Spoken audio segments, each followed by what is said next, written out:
जब लग गुरु मिले न साचा, तब लग गुरु करो 10 पांचा। क्या गुरु बदल सकते हैं? क्या गुरु बदलने से पाप लगता है? आध्यात्म के इस मैदान में आखिर सही गुरु कौन है? गीता जी में वर्णित तत्वदर्शी संत कौन है? इन सभी प्रश्नों के उत्तर जानने के लिए अवश्य सुनिए जगत गुरु तत्वदर्शी संत रामपाल जी महाराज के मंगल प्रवचन। दर्शकों कहते हैं, संतों की महिमा अपरंपार होती है, संतों की वाणी में शक्ति होती है और पूर्ण संत की शरण में जाने से हर लाभ संभव है। ये वाक्य आपने सुने तो होंगे ही, लेकिन जिसके जीवन में सत्य सिद्ध हुए हों, वो व्यक्ति सबके लिए उदाहरण बन जाता है। ऐसे ही उदाहरण बने हैं दिल्ली के रहने वाले अन्नू डागर जी, जो एक ऐसी जिंदगी जी रहे थे जिसके होने पर इन्हें खुद भी पछतावा था। इनके घर वाले कामना करते थे कि ऐसी जिंदगी जीने से तो अच्छा है ये मर ही जाए। दरअसल बात यूं है कि अन्नू जी नशे में बुरी तरह लिप्त थे। खुद का हुक्का बार खोला हुआ था। वह प्रतिदिन शराब पीते थे और सिगरेट के भी आदी थे। इसी बुरी लत के कारण इनकी आर्थिक स्थिति कमजोर थी, जिसके चलते घर वाले इन्हें निर्मल बाबा के यहाँ ले गए। वहाँ 11,000 देकर लाल किताब वाले बाबा से पत्री भी बनवाई, फिर भी नशे से निजात नहीं मिली।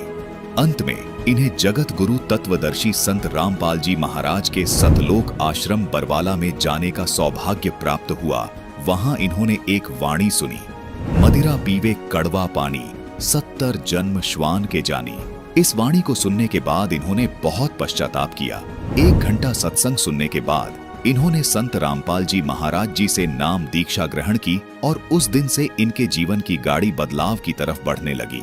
सतभक्ति से नशा छूट गया, आर्थिक स्थिति ठीक हुई, मां की ब्लड शुगर और डायबिटीज जैसी भयंकर बीमारी ठीक हुई। जो काम अन्य संत तथा डॉक्टर पैसे लेकर भी नहीं कर पाए, वो अनोखा चमत्कार संत रामपाल जी महाराज जी से नाम दीक्षा लेने मात्र से ठीक हो गया। अब आप सुनिए खुद अन्नू डागर जी से उनकी आत्मकथा। सर नमस्कार। नमस्कार जी। सर क्या नाम है आपका? मेरा नाम अन्नू डागर है जी। सर कहाँ से आए हैं आप? मैं दिल्ली मलिकपुर का रहने वाला हूँ। सर संत रामपाल जी महाराज से नाम दीक्षा लेने से पहले आप क्या भक्ति साधना करते थे? सर हम हनुमान जी की भक्ति करते थे, श्याम जी की भक्ति करते थे। जो हमारे हिंदू धर्म में जो भक्ति होती है हम वो सारी भक्ति करते थे। पारिवारिक भक्ति करते थे जो हमारे शुरू से चली आ रही है। सर जब आप हिंदू परंपरा के अनुसार भक्ति साधना कर रहे थे तो फिर आपने संत रामपाल जी महाराज से नाम दीक्षा क्यों ली? सर हम हिंदू देवी देवताओं की भक्ति तो कर रहे थे पर हमें कोई लाभ प्राप्त नहीं हो रहा था। मैं खाटू श्याम जाता था, मैं बालाजी जाता था, मैं वैष्णो देवी में जाता था और लेकिन मुझे जाने से कोई लाभ प्राप्त नहीं हो रहा था। मेरी फैमिली में परेशानियां बढ़ती ही जा रही थी, कम होने का नाम नहीं ले रही थी।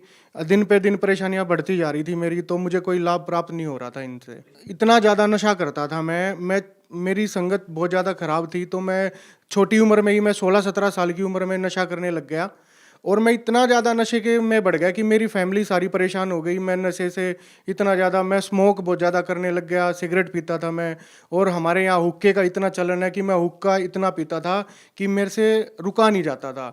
मुझे खाना खाने से पहले भी हुक्का चाहिए था और खाना खाने के बाद भी, तो मुझसे रुका नहीं जा रहा था। मेरी फैमिली मेरे से परेशान हो गई, हमारी आर्थिक कंडीशन ख़राब होती चली गई।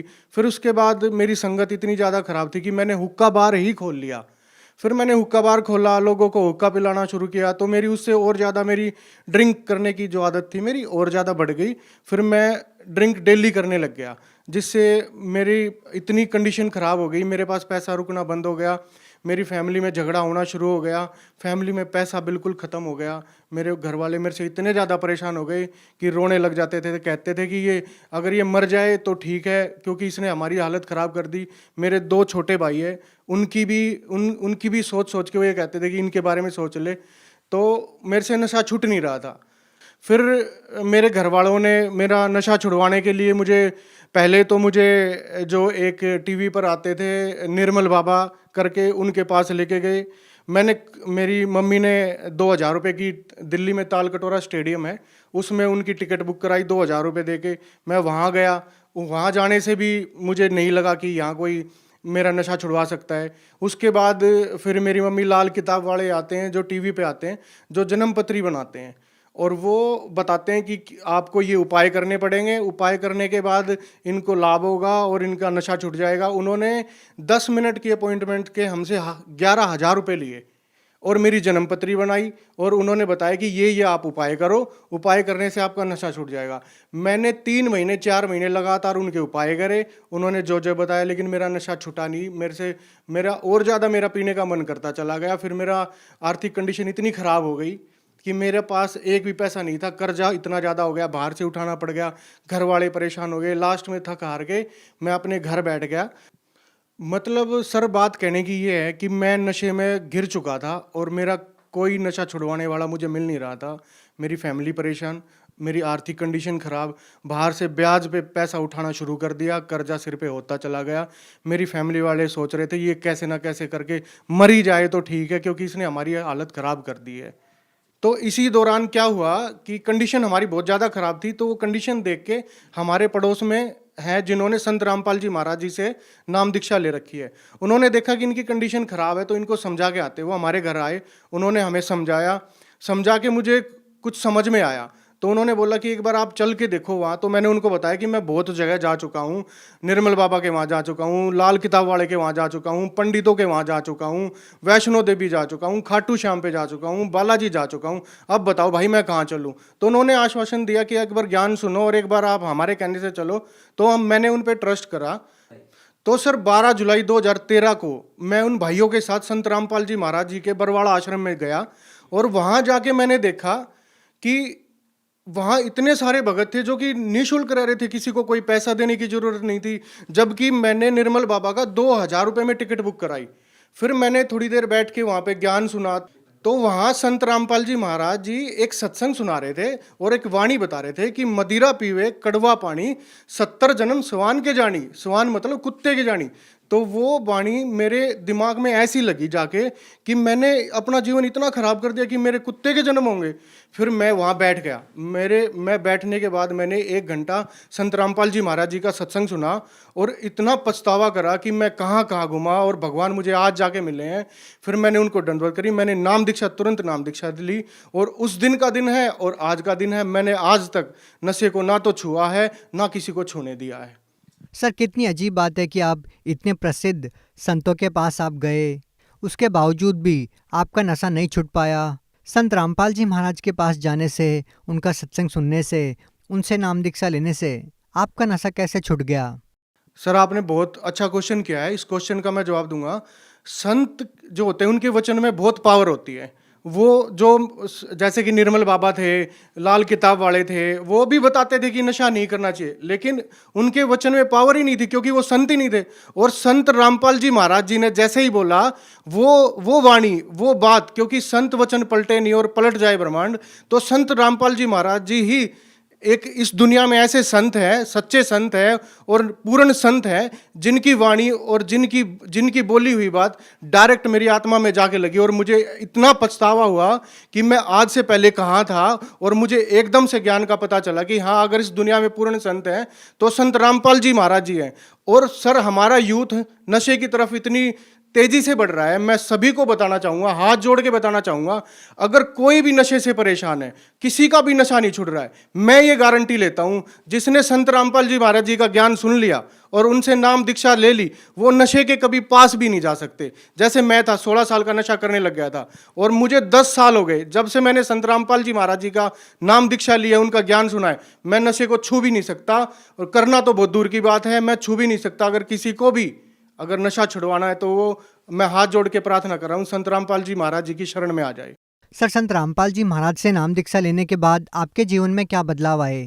सर, संत रामपाल जी महाराज जी से नाम दीक्षा लेने के बाद मेरी लाइफ ही बदल गई। ये मानो कि मेरा नया जन्म हो गया। इतने लाभ मिले हैं, इतने लाभ मिले हैं, मैं आपको बताना चाहूँगा। अगर मैं सारे गिनवाने लग जाऊँगा तो बहुत ज़्यादा टाइम लग जाएगा। सबसे बड़ा लाभ, मेरा नशा छूट गया। मेरी आर्थिक कंडीशन जो थी खराब थी, आज मेरी संत रामपाल जी महाराज जी की वजह से, मेरे गुरु जी की वजह से आज मेरा बहुत अच्छा काम चल रहा है। मेरे परिवार में इतनी सुख शांति है। मेरे पास, मैं अपना खुद का, मेरा ब्रिक्स का काम है, ब्रिक्स का प्लांट है मेरा, एक नहीं 2-2 प्लांट बंदी छोड़ने संत रामपाल जी महाराज जी ने मुझ पे दया करी है। मैंने नाम दीक्षा लेते ही सबसे पहले तो अपना हुक्का बार बंद करा, जो मैं पाप कमा रहा था और खुद कर रहा था, मैंने सबसे पहले उसको बंद करा। मेरा जो कर्जा हो रहा था, धीरे धीरे मेरा कर्जा खत्म होता चला गया। मेरे घर में शांति हो गई, मेरे घर में खुशियों की लहर आ गई और मेरी आर्थिक कंडीशन इतनी सुधरती चली गई कि मैं धीरे धीरे बिजनेस पे चला गया। और सबसे बेस्ट और सबसे अच्छा लाभ तो मैं आपको ये बताऊंगा कि जो मेरी भगवान की तलाश थी, आध्यात्मिक तलाश थी जो मेरी, वो संत रामपाल जी महाराज मुझे मिलने के बाद मेरी ख़त्म हो गई।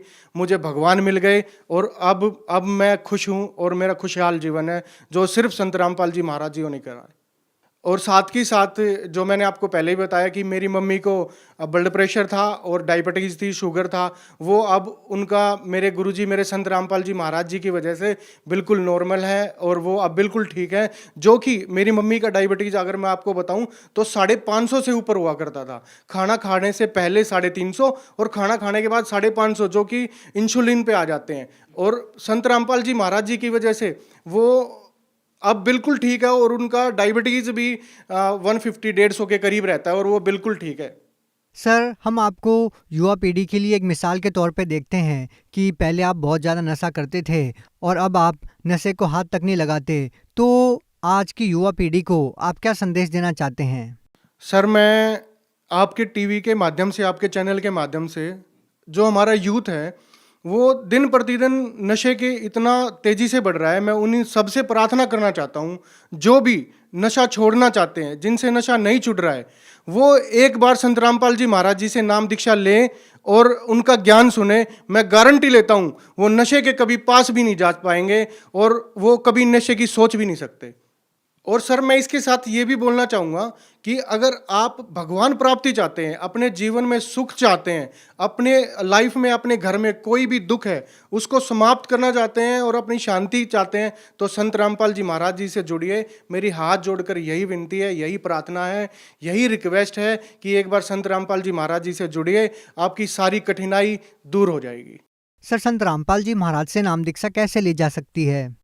सर, बहुत सारे प्लेटफॉर्म हैं, जैसे सोशल मीडिया है, अपने टीवी चैनलों पर बहुत सारे टीवी चैनल हैं जिन पे हमारे गुरुजियों का, संत रामपाल जी महाराज जी का सत्संग आता है। और सत्संग के दौरान नीचे एक पीली पट्टी चलती है जिस पे नंबर शो होते हैं, उन नंबरों पे आप कांटेक्ट करके अपने नज़दीकी नामदान सेंटर पे जाकर नाम दीक्षा ले सकते हैं। संत रामपाल जी महाराज जी के पूरे इंडिया में 500 से भी ज़्यादा नामदान केंद्र हैं। आप अपने नज़दीकी नामदान केंद्र पे जाके और नाम दीक्षा ले सकते हैं और अपना कल्याण करवा सकते हैं। जी, धन्यवाद। सत साहिब जी। अब जगत गुरु तत्वदर्शी संत रामपाल जी महाराज जी के सत्संग के माध्यम से उस अद्वितीय आध्यात्मिक ज्ञान के बारे में जानते हैं जिसके माध्यम से आप भी प्राप्त कर सकते हैं ऐसे आध्यात्मिक, मानसिक और भौतिक सुख जो अभी तक आपने सिर्फ मीराबाई, ध्रुव, प्रहलाद जैसे कुछ ही भक्तों की जीवन कथा में सुने होंगे। अब सुनिए तत्वदर्शी संत के संग शास्त्र अनुकूल भक्ति सत्संग, ऐसा अद्वितीय आध्यात्मिक ज्ञान जिसका है सर्वधर्मों के पवित्र शास्त्रों में प्रमाण। तो यहाँ की एक रीति है और ऐसी सांत्वना हम देकर उसको संतोष देते हैं और अपनी चिंता फिर नहीं रहती। हम सोचें इसको कुछ सांत्वना दें, यो ठीक ठाक मर जा।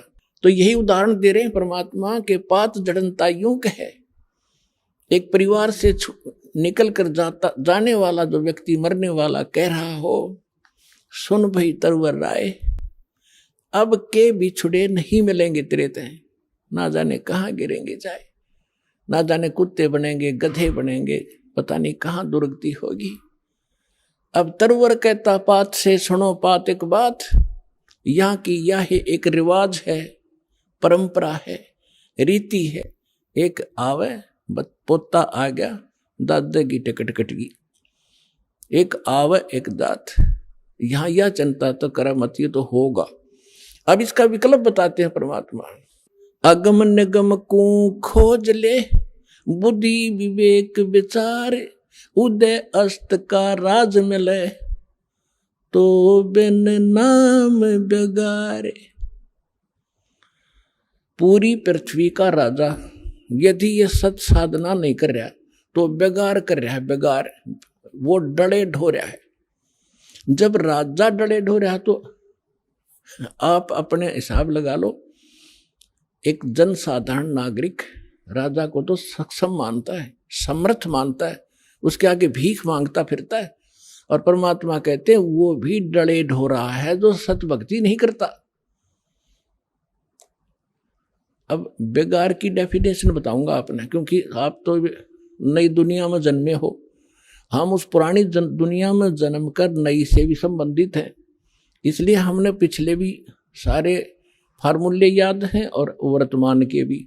इसलिए दास आपको परमात्मा ने जो वाणी बोली वो पहले बोली थी, उसमें हमारे पुराने शब्द घने हैं जो आज के बच्चे उनको समझ नहीं सकते बेगार के चीजों से।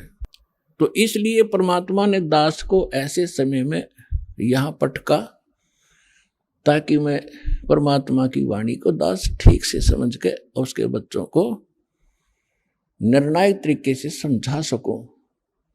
बेगार हम छोटे छोटे थे जब हमारे गांव में रोड बना ही बना था, 3 व्हीलर चला करते, बड़े पेट्रोल से चलते थे, लंबे लंबे 3 पहिया वाले सवारी के। उनमें से एक दिन आया नहीं, दूसरे साथी पूछ रहे थे कल कहाँ गया था, आया क्यों नहीं, क्या हो गया, कुशल तो है। उसने बताया कल मैं बेगार में फंस गया। फिर वो बेगार बता रहा था कैसे कि रात के 12 बजे पुलिस वाले आ गए और मुझे उठा ले गए 2 बजे सी सुबह कल, और ले गए मुझे थाने में। पेट्रोल अपने पल्ले से डलवाया मैंने, और वो बैठ के उसमें उन्होंने कई जगह रेड लगानी थी, पर इन थाने वालों के पास व्हीकल नहीं होते थे, वो यूं ही किसी को पकड़ ले जाते थे और सारा दिन उसकी रेल बनाए रहते। तो वो कह रहा था कि सारा दिन लगभग 200 किलोमीटर तो मैं वैसे मेरा यू 3 व्हीलर घूमया, 200 रुपये का पेट्रोल अपने घर से डाला, आप रोटी अपने पल्ले खाई, उनको और खिलाई जो पुलिस वाले साथ में थे, चाय पानी पीवे थे कितने। और अब उसको और तो ये सोच रहे थे कि भाई गणिया कमाई कर रहा होगा, यो तो आज तक भाग्या फिर है, दौड़ा फिर है इसका 3 व्हीलर, और वो करका था अपना घर तय खर्चा सारा, और नो दिखा था बड़ा जोर का व्हीकल पहिया चल रहा इसका। तो इसको बेगार कहते हैं कि आज मैं बेगार में फंस गया था। तो यहाँ जो भी राजा बना है, कोई डॉक्टर बना है, इंजीनियर बना है, कोई IAS IPS अधिकारी बने हैं, या कोई जज बने हैं, या कोई एडवोकेट बने हैं, या कोई सेठ बना है, या कोई मंत्री, मुख्यमंत्री, प्रधानमंत्री, राष्ट्रपति बने हैं, ये पिछले जन्म के पुण्यकर्मी प्राणी होते हैं। और इनकी पहले की बैटरी चार्ज होती है, पिछला पुण्य संग्रह धन इनके साथ होता है, वही लोग ऊपर को बढ़ते हैं। नहीं, एक परिवार में एक तो रिक्शा चला रहा है और एक व्यक्ति अच्छी दुकान कर रहा है, उसके रोज के 200-500 रुपये ग्रहण कर रहा है, 1000 रुपये। तो ये ऐसा डिफरेंस पिछले ही संस्कारों से होता है। आज कोई मुख्यमंत्री है, अब आम व्यक्ति ने तो ऐसा दिखा ही तो भाई खुदा बन गया, आगे पीछे लाल बत्ती चले और सलूट मारे बड़े बड़े अधिकारी, और हमारे जैसे भिखारी उसका आगे हाथ जोड़े खड़े रहे।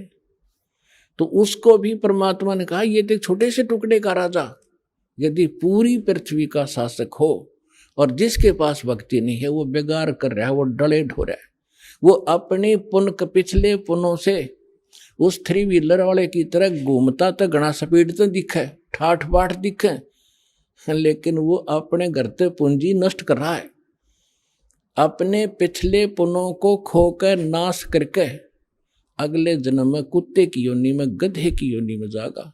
इसलिए परमात्मा कहते हैं अगम निगम को खोज ले, बुद्धि विवेक विचार, उदय अस्त का राज मिले, तो बिन नाम बेगार। पृथ्वीपति चकवे गए, जिनके चक्र चलंत, रावण सरीखे कौन गिने, अश गए अनंत। बिन उपदेश अचंभ है, ये क्यों जीवत हैं प्राण, भक्ति बिना कहाँ ठोर है, ये नर नाही पाषाण। ये भगवान इस आत्मा के ऊपर कितना जामा बैठ गया, कैसा हमारे अंदर इतना कठोरपन आ गया, इतनी जबरदस्त चोट मारी दाता ने। इसको जगाने के लिए तू कहाँ बैठा है, तू कर क्या रहा, तेने करना क्या चाहिए था। और जिस सुख को तू यहाँ खोज रहा है वो भी ना मिलता तेरे को, क्योंकि वो आपको केवल संस्कार ही प्राप्त होगा। चाहे कितने कुबद कमा ले, कितनी चोरी कर ले, और कितना रिश्वत ले ले, कितनी मिलावट कर ले, कितने डाके मार ले, आपके भाग में उतना ही रहेगा, ज्यादा नहीं रह सकता। कल आपने चोरी करके 2 लाख कमा लिया, अगर कोई ऐसी समस्या पैदा हो जाएगी 4 लाख में पंडा छूटेगा। और पैसा रहा नहीं, वो कर्म पाप बिगाड़े, कर्म बिगाड़े थे वो जो के तू तेरे सिर पर धरे रह जाएंगे, वो तेने भोगने पड़ेंगे। तो परमात्मा कहते हैं कि बिन उपदेश, देखो उपदेश माने गुरु के शिक्षा और दीक्षा, दोनों उपदेश में आ जाते हैं। जो बिन उपदेश आश्चर्य है, अचंभ है, ये क्यों जीवित है, जीव प्राण, और भक्ति बिना काठोर है, ये नर नहीं, मनुष्य नहीं है, ये तो पत्थर है। इतना विवेक नहीं रखते ये लोग, नर नाही ये पाषाण, जिनका इतना ज्ञान और ऐसी भगवान की वाणी का असर नहीं हो रहा, कहते मानुष नहीं है फिर ये तो पत्थर जैसे हृदय के इंसान हो गए, पाप कर्मों का ज्यादा प्रभाव है। और फिर जैसे आपको अभी आपने सुना कि मिलना भाग्य ही है, भाग से अधिक हो नहीं सकता, और जो आपने 2 नंबर के काम करे वो कर्म और बिगाड़ लिए, वो पाप आपके साथ रहेंगे, धन नहीं रहेगा। फिर इसका विकल्प बताया परमात्मा ने, ठीक है अनजानपने में जो गलती होगी सो होगी, आगे से सतर्क हो जाओ, यहां से दीक्षा लो, आपके पिछले पाप भी नाश होंगे, आगे आपके भाग्य में ना होगा, ये समर्थ है, आपके नए लेख लिख देगा ये कबीर भगवान, वो समर्थ शक्ति है, समझ लेना इस बात को।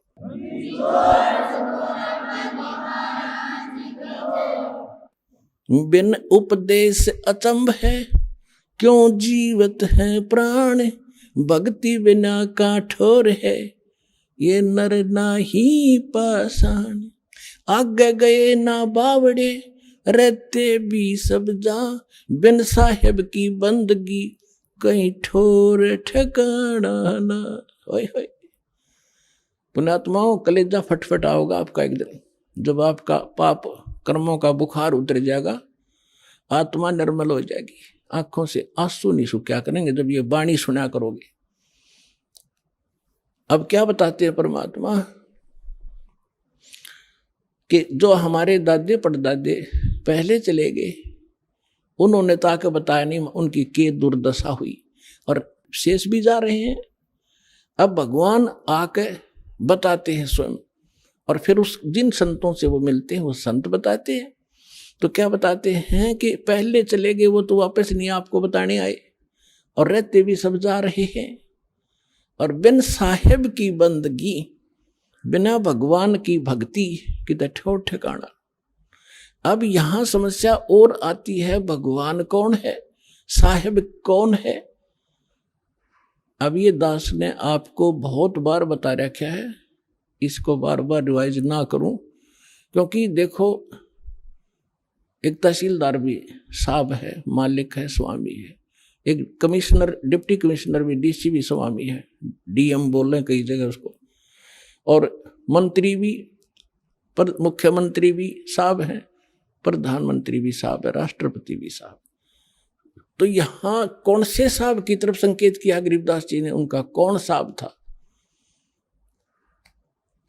अनंत कोट ब्रह्मांड का एक रुति नहीं भार, सतगुरु पुरुष कबीर हैं ये कुल के सिरजनहार। हम सुल्तानी नानक तारे, दादू को उपदेश दिया, जात जुलाहा वेद न पाया, वो काशी में कबीर हुआ। यानी ये भगवान भी बता दिया है वो साहेब कौन सा जिसकी भक्ति करनी चाहिए, ये वो परमात्मा है जो काशी में धानक जुलाहे रूप में कबीर रूप से नाम से आए थे।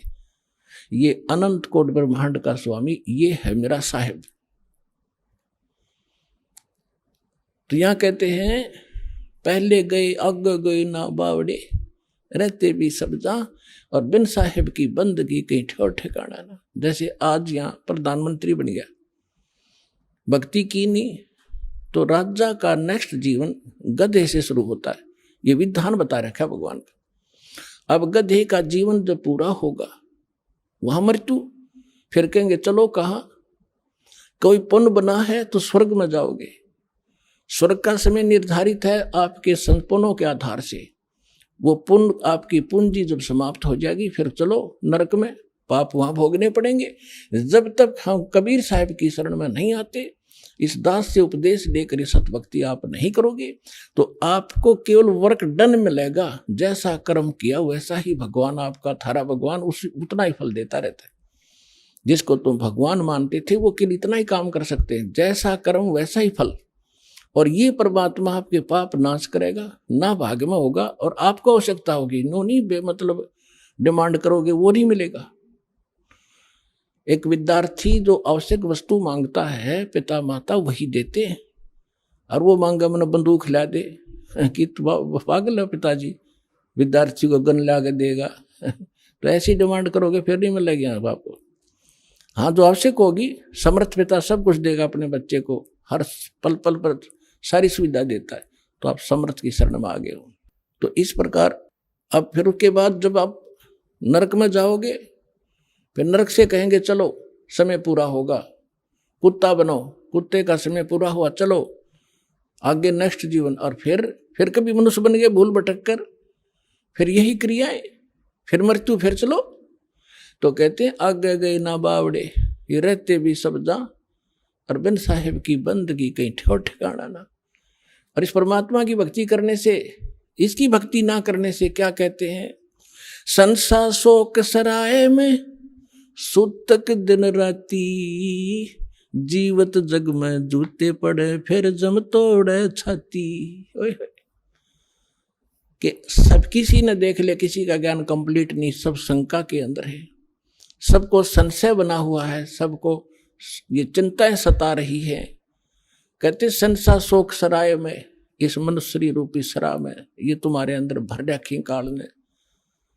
और सुतक दिन राती, सुतक एक टेंशन खत्म हो दूसरी तैयार, वह कितना तो सेट हो इतने तीसरी तैयार। कहते सूतक सी हो ही रहे तुम्हारे इस दिमाग में, जैसे बच्चे पैदा होया करें, मच्छर से पैदा हो, कहते सूतक तुम्हारे साथ ला रखे, और जीवित जग में जूती पड़े।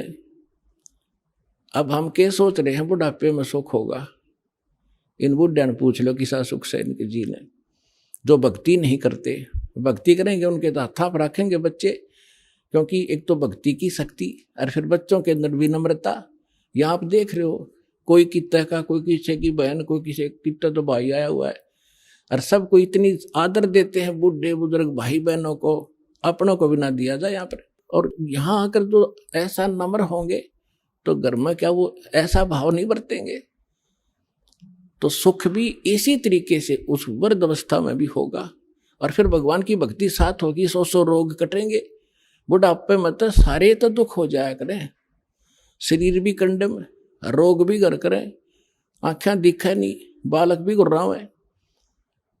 तो इस प्रकार परमात्मा कहते हैं बूढ़ा होवे पड़े खाट में, बूढ़ा होवे पड़े खाट में, सुने वचन खारे, कुत्ते तावण का भी सुख को ना, ये छाती फूकण हारे। जो बिना ज्ञान की बहु न्यो ओलाने दिया करे बूढ़ा बुढ़िया ने।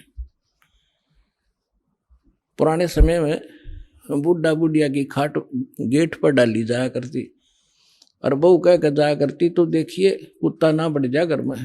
अब बुढ़ापे में जब दिक्कत फिर रोड़ा के वो कुत्ता बिल्ली सब बदमाश हो कि तन की तय बढ़ जा, वो कूद मस्ता रहेगा अंदर जाकर न, तो दूध दाद या लस्सी लस्सी खिंडा दी गिरा दी उसने, तो बहू आवेगी, अंदर जाते देखेगी उसकी सौ पर सुई जावेगी, तब उसको लाना देती है। परमात्मा कहते हैं वृद्ध हुए फिर पड़े खाट में, सुने वचन खारे, और कुत्ते ताउन का भी तुम्हारा सुख को ना, तुम छाती फूकण हारे। वह बहू फिर ये चमोले सुनाओगी, तुम शब्द श्लोक सुनाओगी, और कुत्ते भी ना हटा सकती, तुमने छाती फूक दी मारी।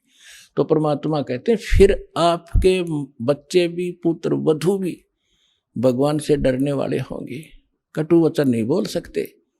क्योंकि ऐसा है व्यक्ति को, यदि कोई तगड़ा व्यक्ति कटु वचन बोलता है वो बोलेगा नहीं, क्योंकि विरोध करने का उसमें सामर्थ्य नहीं, वो रोया करे, उसमें वो गरीब होकर रोता है और परमात्मा उसकी घड़ी सुनता है। तो इसलिए कोई ऐसे अपनी पुत्र वधू को या सास अपनी वधू को, क्योंकि नई नई बेटी आती है वो बहुत संकुचित और शर्मा कर रहती है, डर कर रहती है, उससे वो सास भी कोई गलत व्यवहार करती है तो उसकी आत्मा दुख पाती है। तो हमने आपस में ये कर्म बढ़ाने नहीं घटाने हैं। तो इस ज्ञान से ये भी आपके अंदर एक पैमाना बना रहेगा कि नहीं, दुख नहीं देना चाहिए, स्वयं दुख हो लेना चाहिए, दूसरे को दुखी हम नहीं कर सकते। हिरणा कुछ में मैं करे कोटि 49 राज। अब क्या बताते हैं कि संसा शोक सराय में सूतक दिन राती, और जीवित जग में जूते पड़े फिर जम तोड़े छाती। अब यहाँ तो सारे उम्र दुख में काटेगा, बुढ़ापे में बूढ़ा, स्वयं दुखी, फिर ऐसे व्यवहार से भी तंग, और अगले जन्म में कहते हैं फिर बिना भक्ति किए हुए प्राणी को यम के दूत घसीट के ले जाते हैं, उसकी टट्टी और पेशाब निकल जाता है, उसको आकर इसी भयंकर शकल दिखाई देती है, अंत समय में उसकी गर्दन दबा दी जाती है, सूक्ष्म रूप से जबान बंद कर दी जाती है, वो बोल भी नहीं सकता। और जो भक्ति करते हैं परमात्मा की, ऐसे जाएंगे जैसे स्वप्न, जैसे आप ऐसा स्वप्न होगा जैसे सत्संग में चलते हैं, वहां भगत दिखाई देंगे, अरे कहाँ जा रहे हो, क्या हो, बरवाला चलते हैं, चलो भाई चलो चलो, ऐसे छोड़ कर भाग लेगा शरीर को, जैसे रजाई छोड़ कर भाग लिया करें गुरु जी को देखने के लिए।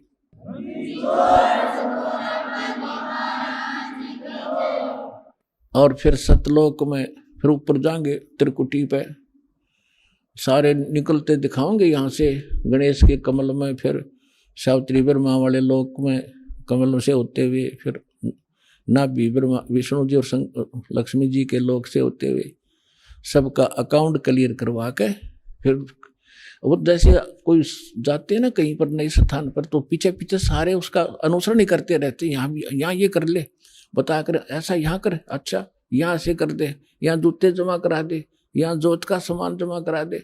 तो इस तरह वहाँ ऐसे कराते हुए त्रिकुटी में पहुंच जाओगे, वहाँ परमात्मा मिलेगा अपने इस दास के रूप में, और वहाँ फिर धर्मराज के दरबार में आपको क्लियर कराया जाएगा सतनाम के प्रथम मंत्र का, वहाँ अकाउंट क्लियर होगा। और फिर परमात्मा पारब्रह्म के उस घर में द्वार में जा करके पार करके वहाँ का अकाउंट करवा के फिर सतलोक ले जाएंगे। आप सतलोक बैठे पाओगे, और घर वाले यहाँ सोच रहे हैं मर गया, मरा नहीं, वो तो सतलोक पहुँच गया।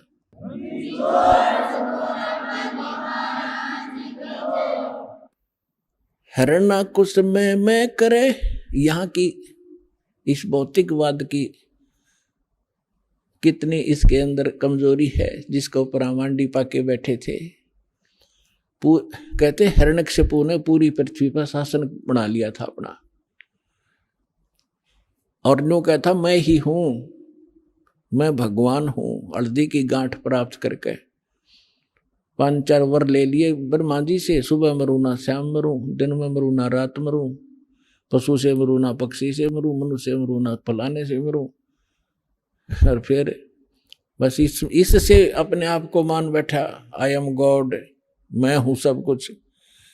तो परमात्मा कहते हैं सूक्ष्म ज्ञान में, हिरण्यकशिपु में मैं करे पूरी पृथ्वी का राज, ऐसे नरसिंह ले गया जो तीतर को बाज। कहते यह ब्रह्मटी होगी इन लोगों की। हिरण्यकशिपु छाती तड़वाई, ब्राह्मण बाणा और कर्म कसाई।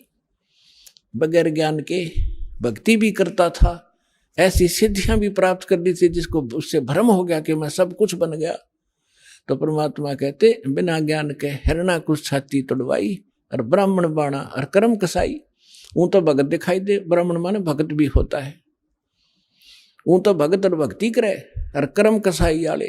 तो कहते ऐसे लोगों की छाती टूटिया करती है, भगवान ने उसका पेट फाड़ के गिर दिया। हरना कुछ छाती तोड़वाई और ब्राह्मण बाणा और काम कसाई। कबीर लूट सको तो लूटियो, राम नाम की लूटी, पीछे फिर पछताओगे, प्राण जहांगे छूट। अब ये बात आप पहले भी पढ़ा सुना भी करते, लेकिन आज सुनोगे ना आपकी छाती में लगेंगी सारी, क्योंकि अधिकारी के बिना ये अमल में आ ही नहीं सकती। और परमात्मा की दया इस दास पर है। आपको दास बार बार समझाता है, दास एक जीव है, लेकिन समर्थ के संग में उस परमात्मा ने दास को अपना मान लिया, और दास एक चलता फिरता पावर हाउस है थोड़े पावर का, जो इस पूरे संसार ने तो पर्याप्त है, इतनी पावर है दास को दे रखी है।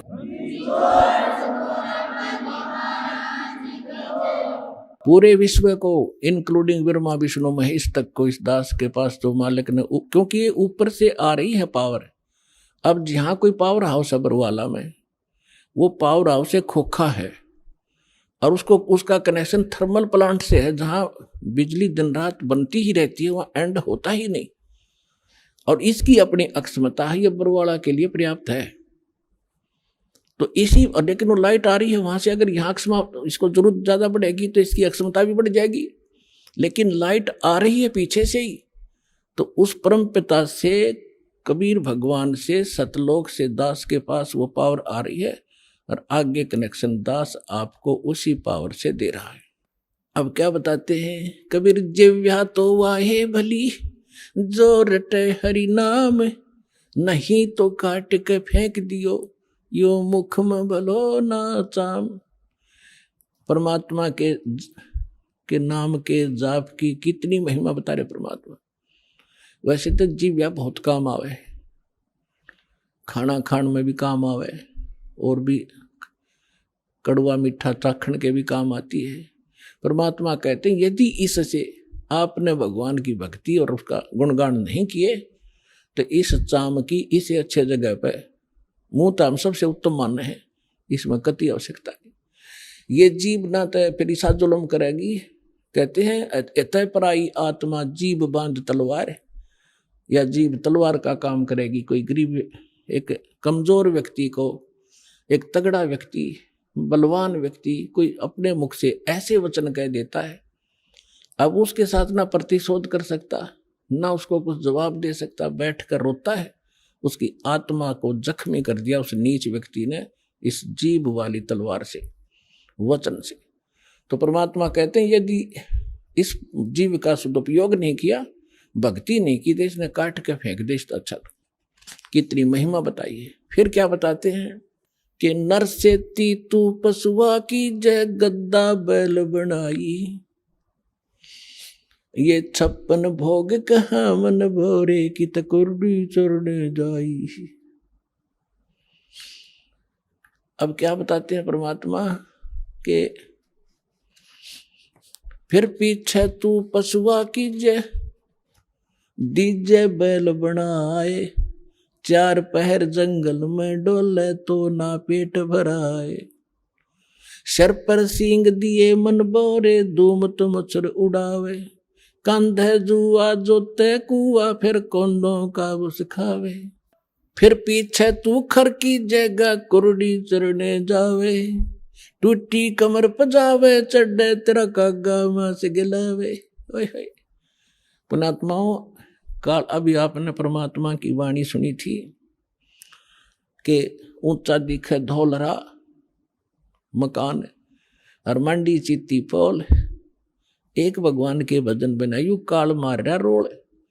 अब मनुष्य जीवन दिया है, जैसे विद्यार्थी हो तो माता पिता उसको पूरी सुविधा देंगे, वो निकम्मा वहाँ पढ़ता है ना पढ़ता है, वो उसके आगे बाद में रिजल्ट आएगा जब वो पास फेल होगा। तो इसी प्रकार आप विद्यार्थी हो, मनुष्य जीवन मिला है, भगवान वाले स्कूल के लिए आपको ड्रेस भी न्यारी मिली है। तो इसमें आप यदि सत भक्ति नहीं करते हो तो फिर आपके साथ के बीतेगी। कहते हैं फिर पीछे तू पशुआ कीजे दीजे बैल बना। ओए होए। तो अब हम समय पर रोज भोजन खाते हैं।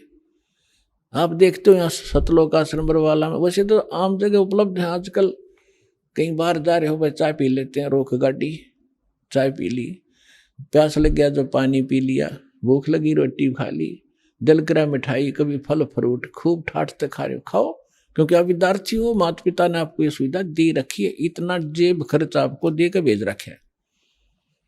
यदि आप वो शिक्षा नहीं ग्रहण करोगे यानी भक्ति नहीं करोगे तो फिर क्या बनोगे? मजदूर बनोगे।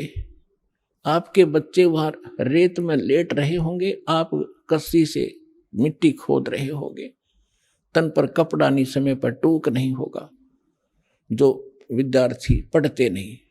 तो इसी प्रकार जो इस पढ़ाई को नहीं पढ़ेंगे, क्योंकि पूरा विश्व के वो मानव शरीरधारी प्राणी विद्यार्थी है, तो उससे क्या होगा?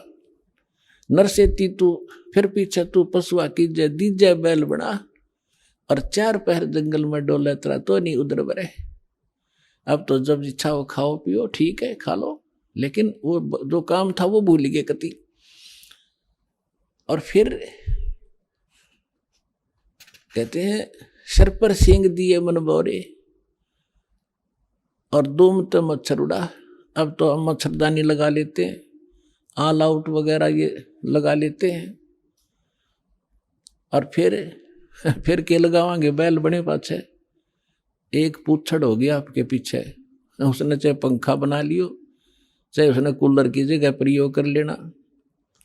और क्योंकि जितने भी कर्म संस्कार कमजोर होंगे तो ऐसे कर्महीन प्राणी के वहां भी अंग भंग हो जाते हैं, वह पूछड़ भी कट जाती है कई बार बैल की, वह इतनी रहती है, उन्हें नू कराया करे, वो ना कुछ काम का है। और फिर आगे बताते हैं सिर पर सींग दिए मन बोरे, ये तेरी तोब होंगी सींग, इन्हें कुछ भी प्रयोग कर लेना इनको। और फिर क्या बताते हैं? कंद जुआ जोते कुआ। पुराने समय में वाणी बोली गई थी, तब रहट के द्वारा जल निकाला जाता था कुएं से, सिंचाई उसमें बैल जोते जाते थे, और फसल होती नहीं थी, जौ होते थे, जौ वो बगैर वर्षा के भी हो जाते हैं, थोड़ी ही वर्षा से, और उनका भूस इतना खराब होया करे, पशु जल्दी से खाता नहीं, कति भूखा मरता खाता उसको, और खाते समय उसके मुंह के अंदर ऐसे कांटे से चुभते हैं उस भूस के, ऐसा होता जौओं का भूस, कौंद बोलते हैं उनको, और खाते हुए आंखों पानी पड़े और भूखा मरते न खानी पड़े। तो परमात्मा कहते याद रुकती तो भूल गया, और ना पता होते हम बता रहे हैं, याद रखना कि कंद जुआ और फिर जोता कुआ, और खाओगा क्या? वो भूस जो खान का भी कोई ना, वो मरते न वो भी खाना पड़े। अपने आत्माओं इस जीव का दुरुपयोग और सदुपयोग अब करना होगा। दुरुपयोग तो करना ही नहीं, और सदुपयोग ना करने से क्या हानि होगी? दास का जन्म एक किसान परिवार में हुआ, जाट किसान के घर, और हमारे घर एक बैल था, हम छोटे छोटे जब देखा करते थे, और आली सुबह सुबह बैलों को ले जा रहा था वक्त से, किसी ने कोई कील थी इतनी लंबी लोहे की चोबा, उसके ऊपर की कैप कट गई थी, वह रिजेक्ट करके गली में फेंक दी, वह बैल के खुर में पिछले खुरों के बीच में घुस गई। अब बैल स्पीड चलते चलते 2-4 कदम जल्दी जल्दी रख गया, वो अंदर ठुक गई, पैर को लंग करने लगा पैर से बैल। तो हाली ने सोचा ये वैसे कोई ठोकर ठाकर लगी और हो जाएगा ठीक वहां तक। तो पहले ऐसे ही जो कोई दिक्कत हो जाती, पैर बैल का लंग करता, तो अन्य बड़े सियाणे नु क्या करते, बैल को रोकना नहीं चाहिए, कोई नस पर नस चढ़ गया, ऐसे काम लेने से ही ठीक होती है, और ऐसी नस चढ़ी होती तो हो भी जाया करती थी। इस कारण से हाली ने सारा दिन उसको टेकन नहीं दिया, उसको काम ही लेता रहा। और शाम ने जब आया, शाम तक पैर सूज गया, उस पर स्वेलिंग आ गई। आते बैल बैठ गया और लंबा पैर पसार गया पिछला। मुंह लावे नहीं कहे कि ना खावे, आंखों से पानी पड़े। तो देखा कि इसका तो सोई ज्यादा होगी, सुबह उठा नहीं। तो ऐसे पहले वैद्य होया करते डॉक्टरों के पुराने गांवों में। किसी ने बताया देख जाकर कि इसके घुटने पर सोई बा आ गया, बा। अब सोई चढ़ गई ऊपर घुटने ताई, वह कील लाग रही खुरों में और ट्रीटमेंट हो रहा घुटने का, उसका पट्टी बांधे गरम गरम। एक अब वो बता नहीं सकता बोल के मुझे कहाँ पीड़ा है। और जब अफलातून पाक रहा था, जो सोचा था मेरी ऐसे ठाठ रहेंगे, तो परमात्मा कहते तू जाने मेरी ऐसे नहीं बहेगी, ये तो हरदम लेखा भरना रे। तो 1 महीने 20 दिन के बाद वो पैर पक्या, वह कील वाला स्थान जो नीचे खुरों में था। अब खुरों में भी हाथ उच मार के देख लिया, उसमें कुछ ऐसी विशेष चीज उसमें दिखी नहीं ना। वह बार वो तो अंदर घुस चुकी थी सारी, पत्थर कांकर लायक के। 1 महीने के 20 दिन के बाद वो पक के उसमें रेसा निकलने लगा। जब देखा घर वालों ने नृत्य रहेगी तो भाई यहाँ समस्या है। फिर कोई बुलाया ऐसे ही, वो चमटी सी ले रहा था नकचुंडी, उसने उसको करेल को कील निकाली बार, वो तरेगी इतनी लंबी। तब वो बैल पुनः ठीक हुआ। तो पुण्यात्माओं, उस दिन के बाद दास का ऐसा झटका लग गया। वो बात फिर बाद याद आने लगी, जब मालिक की वाणी पढ़ने लगे, रोंगटे खड़े हो जाते। अब वो ये नहीं बता पा रहा, इस जुबान से जीभ का प्रयोग नहीं कर पा रहा, मुझे कहाँ दर्द है और कितनी झेली उसने उस संकट को। तो यहाँ परमात्मा कहते हैं, सुखदेव ने 84 भुगती बना पजावे खरवो, तेरी क्या बुनियाद पुरानी, तू पेंडा पंथ पकड़वो हो। ये सूक्ष्म वेद है। इसकी एक एक पंक्ति का एक न्यारा न्यारा अलग अलग अर्थ बनता है। अब क्या बताते हैं कि सुखदेव एक ऋषि हुए हैं, महर्षि। उन्होंने भी 84 लाख योनियों का कष्ट भोगना पड़ा। और बना पजावे खरवो, वो कुम्हार के पुजावे पर गधे की योनि उसने भी भोगी। एक समय सुखदेव जी जब उसकी दिव्य दृष्टि काम करने लगी, पीछे आगे का उसको पता लगा, तब वो खुद बता रहे थे कि एक बार में बड़ी साधनाएं की, स्वर्ग भी गया, राजा भी बना, और फिर एक समय में गधे की योनि भोग रहा था। अंधा हो गया, धनी ने छोड़ दिया, कुमार ने 2 डंडे मारे और कर दिया चलता। मैं चलता चलता एक पगडंडी पर जाता जाता जंगल में पहुंच गया। वहां एक नाला था, इक्का दुक्का व्यक्ति वहां से आता जाता था। उस नाले के निकट जाकर मैंने सोचा जंप लगा ले, उसका मुंह फंस गया, आगे मुंह टिक गया, गर्दन और पीछे से कमर फंस गई, उसमें फट हो गया, पुड़ी बन गया और पैर लटके नीचे। अब वहां किसी ने मुझे निकाला नहीं, क्योंकि सारा दिन में एक आध व्यक्ति जा उस रास्ते से, मेरी पुड़ी बना ली। 1 हफ्ता 10 दिन में भुगत का मेरा भूखा और प्यासा। अब मुझे वो सीन दिखाई देता है, मैं उठकर बैठ जाता हूं, अपनी भक्ति करता हूं। तो यहाँ परमात्मा कहते हैं, सुखदेव ने 84 भक्ति, वो साधना करते करते, सुखदेव जैसे ऋषि जो साधना तुम कर रहे थे जिन भगवानों की, उन पूजाओं को करते करते सुखदेव जैसे महर्षि भी 84 लाख योनियों में कष्ट उठा रहे हैं। और आपकी क्या अवकात है, तेरी क्या बुनियाद पुरानी। ये छोटी मोटी मंदिर में घंटी मार के और जय गणेश देवा करके तू पार हो जाएगा, या इस संकट से पार हो जाएगा। तो पेंडा पंथ पकड़े, वो पेंडा यानी मार्ग, पैडा वे ऑफ वर्शिप, पूजा का वो मार्ग, वो रास्ता ग्रहण कर। कौन सा? जो हम बताने आए, जिससे तेरा यहां भी सुख हो और परलोक भी सुधरे। तो पुण्यात्माओं, प्रसंग चला था कि हम परमात्मा से डर कर रहें और उस परमात्मा पर विश्वास करें। और उसने हमें ये सिखाना चाहते हैं कि तुम भगवान पर विश्वासी बनो। अभी आपने परमात्मा के भोग के समय परमात्मा की वाणी सुनी थी, मोकू का ढूंढे रे बंदे मैं तो तेरे पास में। सब कुछ नकारा करके क्या बताया है, कहे कबीर सुनो भी साधो मैं तो हूं विश्वास में। यदि आपको यह विश्वास हो गया Kabir is God, Kabir is supreme God, तो राहत भगवान देगा।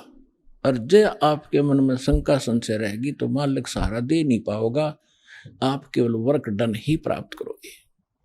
तो उसके लिए दास का प्रयत्न रहता है कि आपके हृदय में सब शंका हटा के और परमात्मा को परमात्मा जचा दूं, और तभी आप आगे बढ़ोगे। जब आपको विश्वास हो गया कबीर इज गॉड, इसलिए रह कर ये सत्संग सुनाए जाते हैं, प्रमाण दिखाए जाते हैं, ताकि आपकी शंका जड़ कति मूल से नष्ट हो जाए, और फिर कबीर साहब रह जाएगा। आज तो हम उसको कभी समझ कर रिजेक्ट करे बैठे थे, लाल को कौड़ी समझ रहे थे और कौड़ियों की गठड़ी बांध रखी थी। 36 प्रकार के देवता पूजा करते, उनको लाल समझ गए, हम डलेट हो रहे थे। परमात्मा कहते हैं चारों युग में मेरे संत पुकारे, और कूक कहा हम हेल रे, हीरे माणक मोती बरसे, ये जग सुगता डेल रे। हम चारों युगों में ये ज्ञान बताया कर चले गए, हमारा किसी ने नहीं सुना।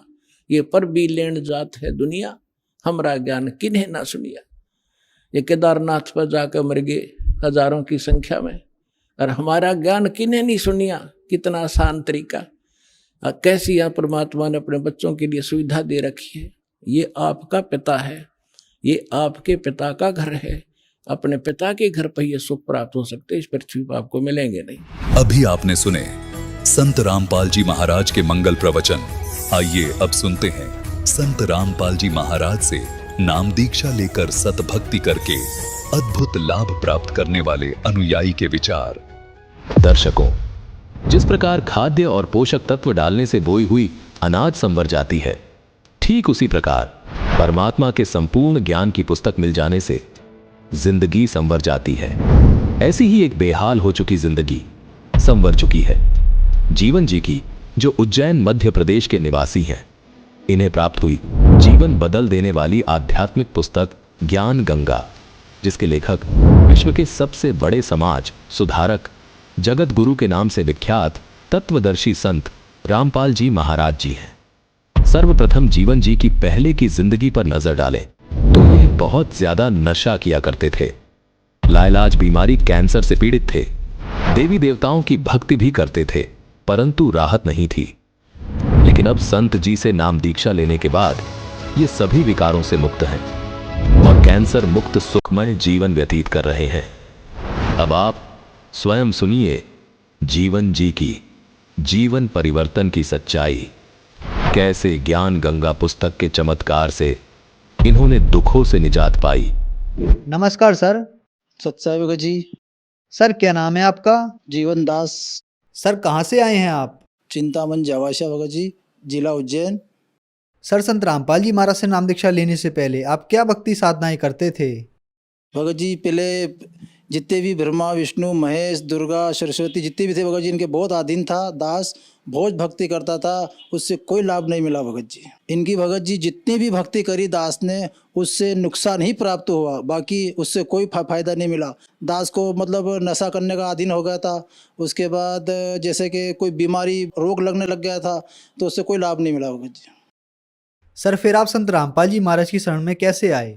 दास एक ठेकेदारी का लेवल में चलता था, हाइट में ठेकेदारी काम करता था, जो मतलब ये शनि मंदिर जो आता है भगत जी, उसमें तिरबनी पे स्नान के रूट पे गया था भगत जी। दास सबको साथ में, माता जी मामा जी भाई बहन सबके साथ गया था, स्नान करा नदी में खूब। उसके बाद भगत जी स्नान करने के बाद जितने भी शनि मंदिर में हार फूल तेल सब लेके गया था दास।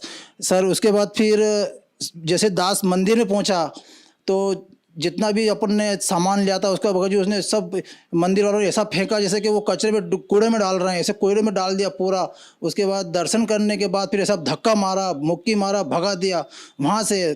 बाहर निकला, दास को इतना मतलब दिमाग पे लोड आ गया कि अपन ने इतना खर्चा करा, क्या फ़ायदा मिला, यहाँ आए कुछ नहीं मिला।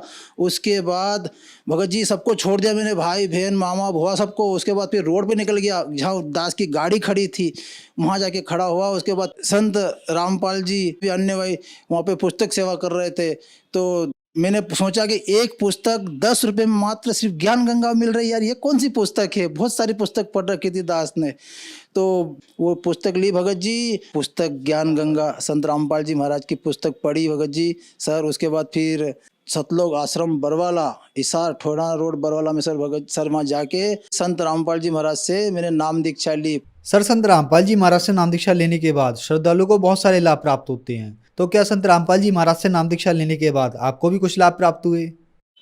लाभ प्राप्त हुआ भगत जी। प्रथम तो मेरे को पूर्ण परमात्मा मिल गए वहाँ जाने से, भटक रहा था दास। दूसरा लाभ कि मेरे को कैंसर था ये गले में, यहाँ पे जब कोई डॉक्टर को बताता था वही कहता था कि बेटे तू ये सब छोड़ दे, नशीली चीज़ मत खा पी, ये सब छोड़ दे। तो ये बहुत, तो वो डॉक्टर मेरे को ये सारा गठाने से फोड़े हो रहे थे, फोड़ फोड़ के उनने मेरे को बाहर करा, सब पेक बाहर निकाला उन्होंने और फिर पट्टी कर दी, फिर छोड़ देते, घर चले जाते। 6 महीने साल भर तक भगत जी खूब परेशान हुआ दास, खूब। डॉक्टर के पास बार बार जाता था, वो ये कहता था कि नशा छोड़ दे तो सही हो जाएगा, और डॉक्टर ने ये तक नहीं बताया था कि तेरे को कैंसर है। मैं तो बिल्कुल, उनने सिर्फ इतना बता रखा था कि तेरे को कुछ भी होना जाना नहीं है, ये तो तुम्हें इलाज करवा। तो मैं इलाज कैसे करूँगा, गरीब स्थिति बहुत ख़राब थी, बहुत मेरे को बहुत डाउन, मतलब ऐसा लग रहा था कि मालिक मतलब कैसे बचूँगा। तो उन्होंने ये भी नहीं बता रखा कि तू कब तक जिएगा या कब तक मरेगा, ये कुछ नहीं बताया था मेरे। तो संत रामपाल जी महाराज से उपदेश लिए दास ने। उपदेश लेने के बाद फिर पूर्ण परमात्मा की भक्ति मिली। संत रामपाल जी महाराज के वहाँ जाने से सारा रोग, कैंसर, बीमारी, जितना भी अंदर कष्ट था सब खत्म हो चुका सर। सबसे बड़ी वाली लड़की नेहा, उसका लीवर खराब था सर। लीवर खराब होने से नेहा इतनी परेशान थी कि उसके सर दर्द होता था, उसके ब्लड की कमी थी। उसको जब मैं लेके गया डॉक्टर के पास तो उन्होंने बोला कि इसको तो लीवर कमज़ोर है, तो कैसे होगा, सही है। फिर संत रामपाल जी महाराज से उपदेश लिए, ऐसे ही भगत जी सर वो खाना भी खाने लग गई, लीवर उसका सही भी हो गया, और आज 10वीं क्लास के अंदर सबसे फर्स्ट आ रही है वो। नाम दीक्षा लेने से पहले 2013 के अंदर दास 2 व्हीलर गाड़ी चला रहा था भगत सर। तो कीचड़ था, बारिश का समय था, गाड़ी रेल गई थी, गाड़ी गिर गई सर। तो फिर मेरा दास का पाँव एक टूट गया सर। मेरा पाँव टूटने से मुड़ नहीं रहा था, बैठ नहीं पा रहा था, उठ नहीं पा रहा था, दिक्कत आ रही थी। जब संत रामपाल जी महाराज उपदेश लेने के बाद मेरा पैर सही हो गया, और उसके बाद अंदर से एक करीब 4 इंची का धागा तक निकला उपदेश लेने के बाद। उसके बाद फिर वो पैर मेरा सही हो गया। संत रामपाल जी महाराज से उपदेश लेने के पहले दास एक ठेकेदारी लाइन के अंदर था। तो जब किसी भी रोज़ छत भराती थी दास की, उस दिन सब तो मजदूर को ऐसी पार्टी देता था कि ताकि कोई मेरे को छोड़ना पसंद नहीं करता था। इतनी दारू पीते थे और पिलाते थे, और रोज़ दिन बीड़ी, सिगरेट, दारू, ये गांजा, भांग, ये इसके बहुत आदीन थे।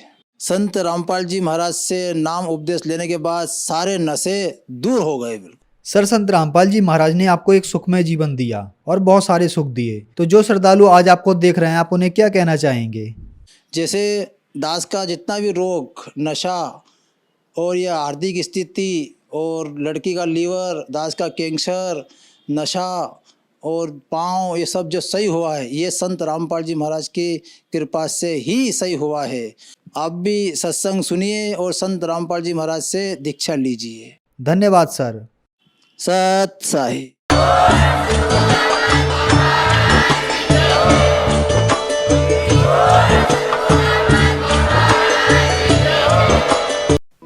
आप सुन रहे थे जगत गुरु तत्वदर्शी संत रामपाल जी महाराज के मंगल प्रवचन।